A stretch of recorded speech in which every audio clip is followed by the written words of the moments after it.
how do we learn and what is learning in terms of the definition? And if we think about learning from a neuroscience standpoint, and why neuroscience? Because we all have that common brain. If we think about it that way, it's a permanent change in the capacity of the cell structure.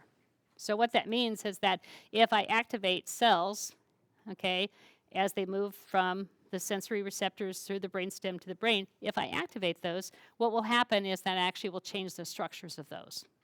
And that's true, okay? I mean, that's been shown in neuroscience. That's perfect. So then the question is, what kind of learning will help you activate which cells where in the brain? And what's really interesting is that if you have a conceptual thinking piece that goes with what it is that you're representing, say a song, then as you do that, you actually activate more of the brain.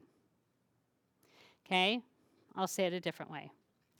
If I give you something like a piece of paper and there's a picture on the front of it, and I say, Mabel, what's this? Picture. Good. Mabel, this is a picture. What is this? It's a picture. Good. Try it again. This is a picture. This is a picture. There you go. If I do something like that, what happens is that you actually start seeing the brain disengage. And Buchheimer did some really nice research on that from UCLA and really showed that when we actually practice, the brain itself begins to shut down.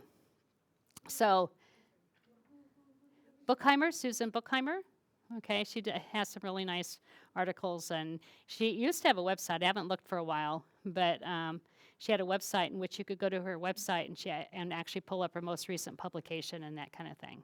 But anyway, she actually showed that, that, as you're practicing like for reading fluency, which is what she was looking at, or any other type of task where you're asking the person to say it again, do it again. And you notice that Mabel's tone of her voice changed. You notice that it became really very funny. At the third time she said, this is a picture, it sounded artificial, like a robot, okay? And that's because she's no longer engaging in the part of the brain that has natural language, okay?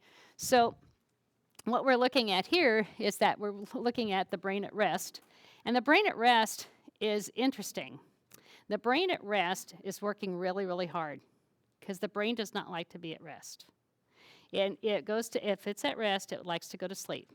And that means that your body will shut down, your breathing changes, your body rhythms change, and you basically go to sleep. Or you're comatose or dead, okay? But typically, most of us are healthy, just go to sleep, thank heavens. Anyway, and so the brain actually starts working really, really hard. When you're trying to stay awake or you're trying to find something new to think about, you're trying to get that, you're at rest and you're trying to stay awake, then the brain really starts working overtime.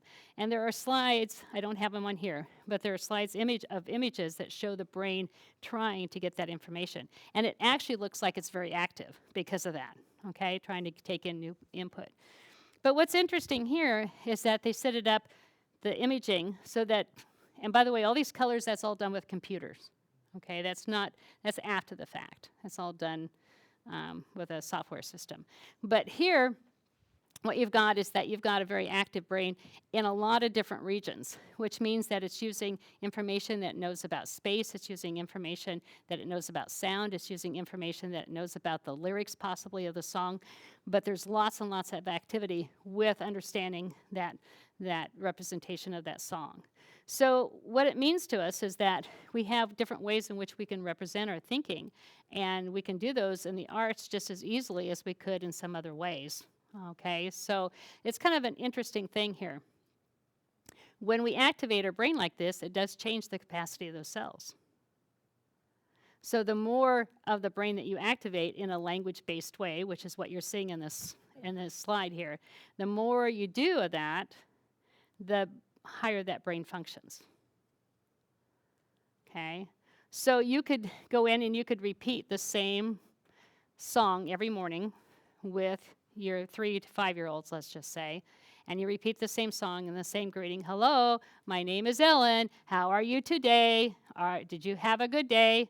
And it helps for the teacher's routine. It helps for the kids to fill out where they are, this type of thing. It does nothing for the brain.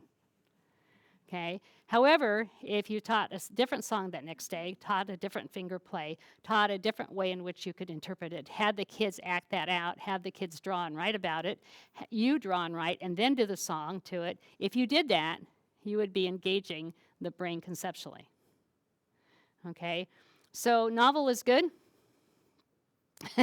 Novel is really good. The brain wants novel patterns, it wants novel input, and it wants to organize that, and it changes the brain structure when you do that. It does not, when you practice things, no matter whether it's a 3 to 5 year old with finger play, or whether it's a classroom fluency reading thing, whether it's multiplication tables, whether it's the kid in 7th, 8th grade that's going to the back of the chapter and finding the questions and then matching it to the chapter to get the grade. It doesn't matter what kind of patterns you're doing. Patterns basically are not concepts. And so if you want the thinking part, you want that conceptualization, then you've got to be able to activate the brain in more of a language-based way.